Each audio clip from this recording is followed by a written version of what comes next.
প্রিয় শিক্ষার্থীবৃন্দু, হাতে আর সময় একবারই কম, কেননা আমাদের ডিগ্রি থার্ড ইয়ার পরীক্ষা হাতের গোড়ায়। আমি আপনাদের আজকে এক ক্লাসের মাধ্যমে রিয়ারেন্সে শেষ করাবো। আপনাদের 4 মার্ক, এই 4 মার্ক নিশ্চিত করতে হবে। যারা এই 4 মার্ক নিশ্চিত করতে চান তারা ভিডিওটা দেখুন কিভাবে এই 4 মার্ক নিশ্চিত করবেন।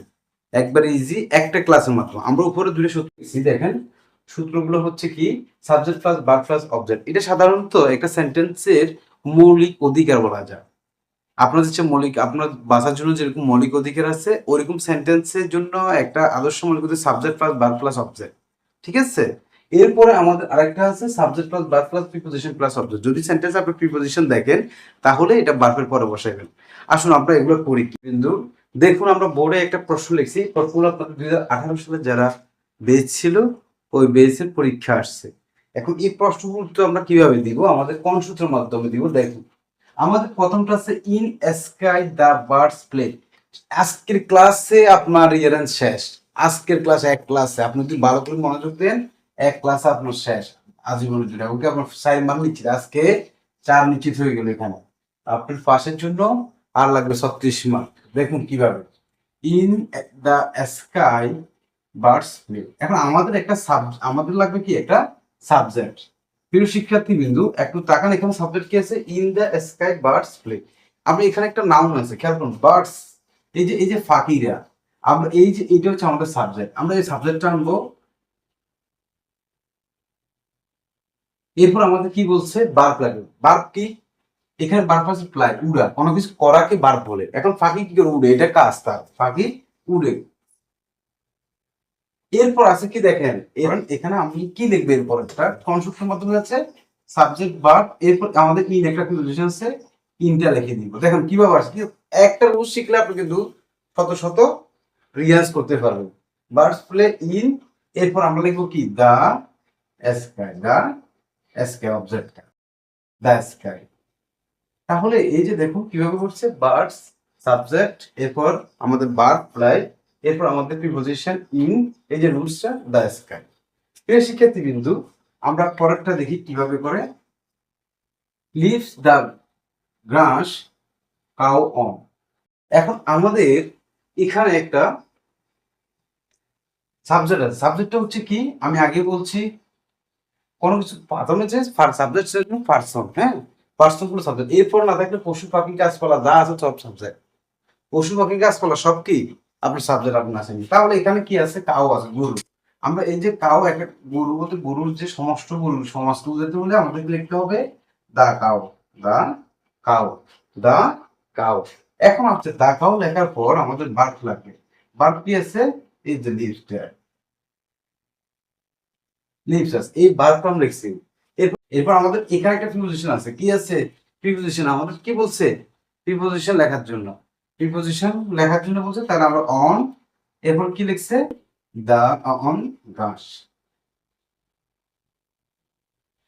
এটা এটা এটা বুঝছেন, প্রথম হচ্ছে আমাদের এই রুলসে যাচ্ছে, এই দুইটাই এই রুলসে করছি যে প্রথমে সাবজেক্ট দিকাও, এরপর ভার্বটা আছে লিভস, এরপর আছে অন, এরপর আছে কি ঘাস।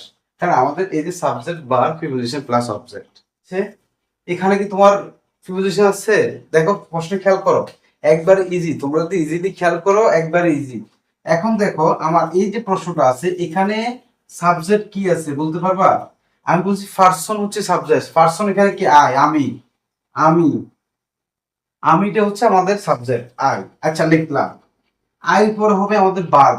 এখানে দেখো, যদি সেন্টেন্স যদি কোনো কারণে সাহায্য করে ভার্ব থাকে, এম, ইজ, আর, ওয়াজ, আর যদি থাকে, এগুলো সাবজেক্ট চলে চলে আসবে।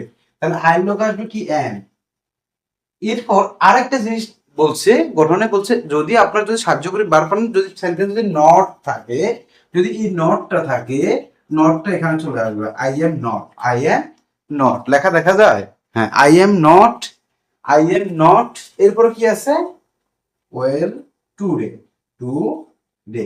প্রিয় শিক্ষার্থী বিন্দু, যদি আপনি গঠনগুলো যদি জানেন, আপনার জন্য এই প্রশ্ন হবে পানি পানি। আজকের পর থেকে আপনার রিজাল্টটা পানি পরীক্ষা আগে পর্যন্ত দেখা লাগবে না। কি বলছে দেখুন, এরপর হচ্ছে for long I have know him A time. এখন দেখুন এখানে সাবজেক্ট কি আছে, আই। আগে আপনাদের বলছি, যদি পার্সন থাকে আমি তুমি সে তারা, এবং পশু পাখি যতগুলো নাউন আছে মোট কথা ওইগুলো সব হচ্ছে আমরা কি যদি ওখানে অন্য কিছু না থাকে ওরা হবে কি সাবজেক্ট। তাহলে কি হচ্ছে, আইটা আমরা লিখে ফেলছি, আই লগে হ্যাভ, আই লগে হ্যাভ যেহেতু আমাদের হ্যাভ। আচ্ছা, এরপর আমাদের বারটা লিখে দেন যেটা আছে এটা নোন। এরপর যে অবজেক্টটা, অবজেক্ট আছে কি him, object him. I have known him কি ফর, ফর লেখেন প্রিপোজিশন। কারণ আমাদের এই যে দেখেন সাবজেক্ট প্লাস বার প্লাস প্রিপোজিশন, সাবজেক্ট প্লাস বার প্লাস প্রিপোজিশন লিখছি। এরপর কি বলছে জানেন, এরপর বলছে অবজেক্টটা এ, এ কি লং টাইম, পরে long time, for a long time. প্রিয় শিক্ষার্থীবৃন্দু, এখন আমরা 2020 সালে যেগুলো আসছে এগুলো তোমাকে দেখাও প্রশ্নে। দেখো এই দুইটা বোর্ড যদি তোমাকে করাই দিই তুমি নিজে থেকে করতে পারবে। আজকের পর থেকে তোমার রিয়ারেন্স ইজি, এবং কি আমি আগে দেখতাম অনেক স্টুডেন্ট এদিক সেদিক করে দিয়ে দিত, হতো না, এক দুইটা হতো, অনেক সময় হতো না। আসলে আজকের পর থেকে তোমার চান নিচ্ছি। দেখো কি হচ্ছে দেখায় তোমাদেরকে, কি বলছে, নাও হ্যাড গো ইউ বেটার। এখানে সাবজেক্ট আছে তোমার ইউটা, পার্সন যদি থাকে পার্সনটা তোমার প্রথমে চলে আসবে ইউ। এরপর আমি বলছি যদি তোমার যদি সেন্টেন্স যদি অক্সিলারি থাকে এটা সাবজেক্টও চলে আসবে, হ্যাড একটা অক্সিলারি চলে আসলো, had you had better, you had better যেটা লিখে ফেলো আমরা বেটার। এরপর দেখো এই গো না, গো না। এখন প্রশ্ন হতে পারে স্যার হ্যাড গো কেন হয় নাই, কেন হয় নাই, হ্যাড গন হয়, হ্যাড গো হয় না, এটা তুমি মনে রাখবে, সাধারণ ব্যাপার এটা। এরপর দেখো field saw in the I him play. দেখো এখানে সাবজেক্ট কি আছে বাবুর, আমি আগে বলছি যে পার্সন থাকলে সাবজেক্ট, আইটা সাবজেক্ট, এরপরে যে কি হবে, এরপর হবে বারফর, বারফর এটা সটা হবে, I saw, I saw, I saw কি, I saw him, I saw him, I saw him, I saw him, I saw him. এরপরে যে আমাদের বারফর লিখবে প্লেইং। এরপর এই বার্ব যেহেতু শেষ আমরা ইনটা লিখতে পারি ইন দ্য, এর বাক্যাংশ যেটা আছে এটা ফিল্ড, কি আছে F I E L D, field, ঠিক আছে। আমরা তাহলে ফিল্ডে লিখে ফেললাম। এরপর আছে দেখো an office Rahim in work. এখন দেখো এখানে কি কন্টেন্ট, কোন রুলস হচ্ছে, আমি তো আসলে তোমাদের রুলসগুলো দেখাতে পারছি না, তোমরা মুখস্থ করলে তোমরা আমার মতো করতে পারবে। এখন দেখো এখানে ইনটা আছে, এখানে কি আছে ইন আছে প্রিপোজিশন।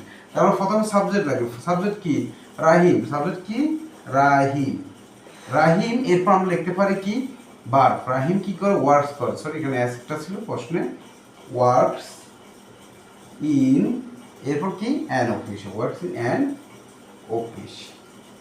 তাহলে প্রিয় শিক্ষার্থী বিন্দু তোমরা খেয়াল করছো এটা কিভাবে হয়েছে, subject plus verb plus in preposition, হ্যাঁ, এরপর অ্যান অফিস। এখন দেখো এই যে এটাই subject plus verb plus preposition an office, বা এই দুটো যদি তোমরা মুখস্থ রাখো তা তোমাদের স্যার নিশ্চিত, আবার বলতেছি তোমাদের পাস নিশ্চিত নিশ্চিত নিশ্চিত। এরপর হুম দে আর সি ডিড ইউ। এখন এখানে দেখো ডাব্লিউএস কোশ্চেন যদি থাকে যে হু হু হোয়াট হাউ এগুলো যদি থাকে এগুলো যদি প্রথমে লিখে ফেলবে, হাউ হুম আছে আমরা হুম লিখছি, এরপর একটা ফার্স্ট টেস্ট লাগবে ডিড বা থাকে, যদি ডিডটা খুঁজবা ডিডটা নিয়ে আসবা, হুম ইউ ডিড। এরপর কি হবে, এরপর লিখবে সাবজেক্টটা, সাবজেক্ট আছে কি ইউ, এরপর হুম ইউ ডিড সাবজেক্ট ইউ কি, এরপর ভার্ব লিখবে সি, এরপর লিখবে কি দেয়ার, সি দেয়ার। প্রিয় শিক্ষার্থী বিন্দু এভাবে তুমি শেষ করতে হবে। তাহলে দেখো যারা ডিগ্রি পরীক্ষা দিচ্ছ তাদের জন্য শুভকামনা, তোমাদের পাস নিশ্চিত। আজকের ক্লাসে 4টি মার্ক তোমাদের নিশ্চিত হলো। তোমরা যারা বাকিগুলো বুঝো না, আমাদের প্রতিদিন জুম ক্লাস হয়, জুম আইডি এবং কি পাসওয়ার্ড যদি পেতে চাও আমাদের ইনবক্স দিয়ে তোমরা জুমে এসে সরাসরি না বুঝলে আমাদের প্রশ্ন করে শিখতে পারবে। প্রিয় শিক্ষার্থীবৃন্দ আগামী ক্লাস পর্যন্ত ভালো থেকো, ধন্যবাদ।